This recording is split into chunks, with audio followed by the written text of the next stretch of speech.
بس ولې نه چیرېږي نن بیخي دا روژه را باندې وغمېدله او وایي نن خو نو د 15مې شپه هم ده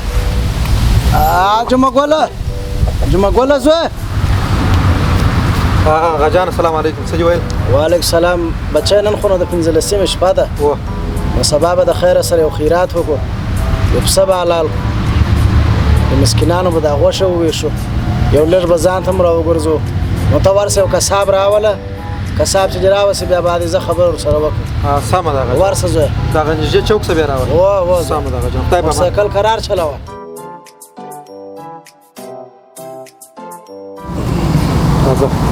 السلام علیکم غجان وعلیکم السلام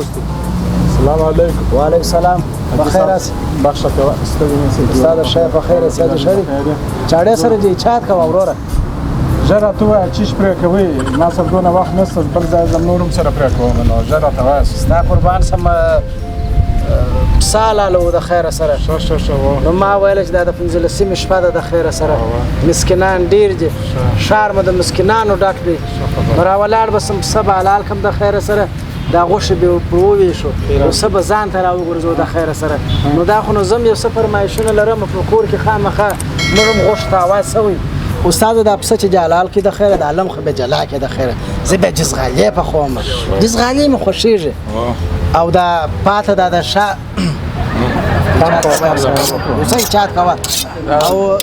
یو من قدر غوښه به جلا کې د خیره سره دا به زه په پلو کې د خیره سره په کور خورم د خیره سره غوښه زما پلار خور توره غوښه تکه توره غوښه توره غوښه هم ډېره خورم یو من قدر د خیره سره د دو پیازې دپاره را جلا که یو 2 منه به نور جلا کې د خیره سره چې هغه بیا زه روش پخوم نو چې اوس زه روش ته ونه خورم په دې روژه کې یا کم قوته سوی یم کمزوره سوی یم او دا د سر مغزي چې دي دا خو زه جلا خورم سره د سترګو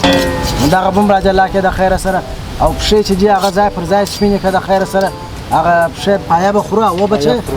ټوله پسه خو پر ځه سو او ټوله تا وخوړئ هېڅ شی نه سوه پاته یو شی پاته سو اواز یې هغه به زه در ثبت کړم د موبایل پر زنګ یې ودروم سمه ده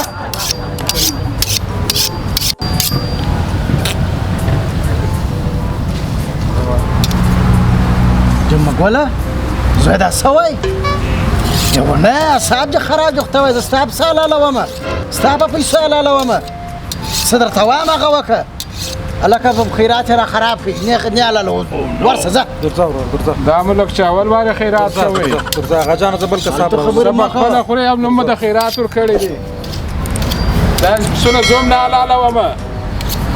پسه کې پسه پر کساس غلی چې کمه دي پسونه